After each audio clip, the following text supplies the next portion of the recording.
விசாரணைக்கு ஆஜராக கோரி போலீசார் ஒட்டிச் சென்ற சம்மனை கிழித்தெறிந்ததாக கூறி சீமான் வீட்டு பாதுகாவலர் மற்றும் பணியாளரை போலீசார் கைது செய்துள்ளனர்.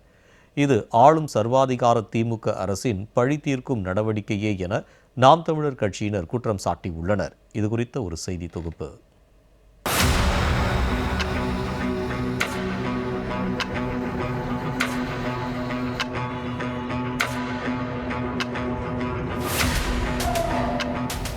நடிகை அளித்த புகார் மீதான விசாரணைக்கு நாம் தமிழர் கட்சி ஒருங்கிணைப்பாளர் சீமான் வளசரவாக்கம் காவல் நிலையத்தில் ஆஜராக போலீசார் ஏற்கனவே சம்மன் அனுப்பியிருந்தனர். ஆனால் சீமானுக்கு பதிலாக அவரது வழக்கறிஞர் ஆஜரானார். சீமான் முன்னரே திட்டமிட்ட கட்சி தொடர்பான பயணத்தில் இருப்பதால் விசாரணையை 4 வாரங்களுக்கு ஒத்திவைக்க வேண்டும் என்று அவர் போலீசாரிடம் முறையிட்டதாக தெரிகிறது.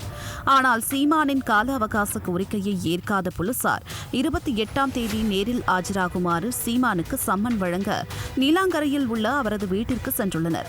ஆனால் வீட்டில் சீமான் இல்லாததால் வீட்டின் வெளிப்புற கேட்டில் சம்மனை ஒட்டியுள்ளனர். போலீசார் ஒட்டிச் சென்ற சம்மனை சில நிமிடங்களிலேயே சீமான் வீட்டின் பணியாளரான சுபாகர் என்பவர் கிழித்தெறிந்துள்ளார்.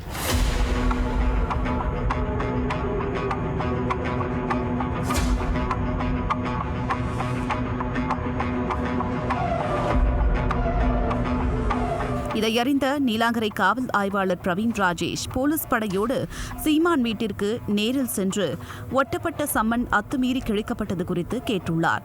இதில் சீமான் வீட்டு பாதுகாவலர் அமல்ராஜுக்கும் போலீசாருக்கும் இடையே கடும் தள்ளுமுள்ளு ஏற்பட்டதை தொடர்ந்து போலீசார் அமல்ராஜை வலுக்கட்டாயமாக இழுத்து சென்று போலீஸ் வாகனத்தில் ஏற்றினர்.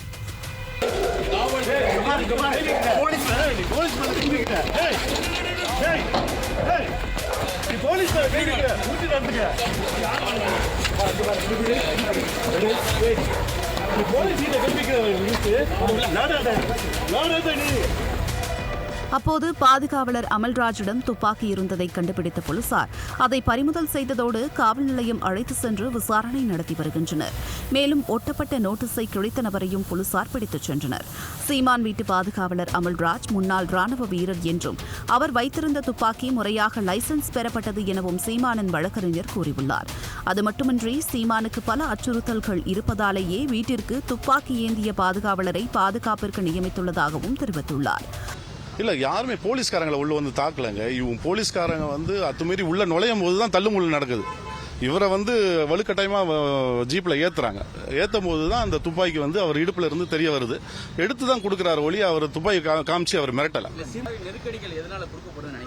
அரசியல் காரணத்து தான், வேற பியூர்லி அரசியல் காரணத்து தான். ஏன்னா அவர் வந்து தொடர்ச்சியாக இப்போ ஆளுங்கட்சியை எதிர்த்து அவர் அரசியல் செய்வதனால அவருக்கு அகேன்ஸ்டா இந்த மாதிரி தேவையற்ற செயல்கள்ல இப்போ காவல்துறையை ஏவி விடுறாங்க, வேற ஒன்றும் இல்லை.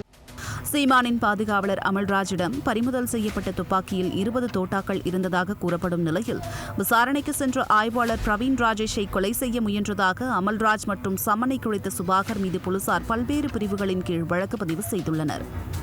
தொடர்ந்து விளம்பர திமுக அரசின் அவலங்களை தோலுரித்து காட்டி வரும் சீமான் மீது ஆளும் அரசு உச்சபட்ச ஆத்திரத்தில் போலீசாரை ஏவிவிட்டிருப்பதாகவும் சீமான் தரப்பில் வழக்கறிஞர் மூலம் முறையாக கால அவகாசம் கோரப்பட்ட போதும் அதனை ஏற்க மறுத்து அவசரமாக சம்மனை வழங்கியதோடு சீமானின் மனைவி வீட்டில் தனியாக இருக்கும் சமயத்தில் போலீசார் அத்துமீறி நுழைந்ததாகவும் நாம் தமிழர் கட்சியினர் குற்றம் சாட்டுகின்றனர்.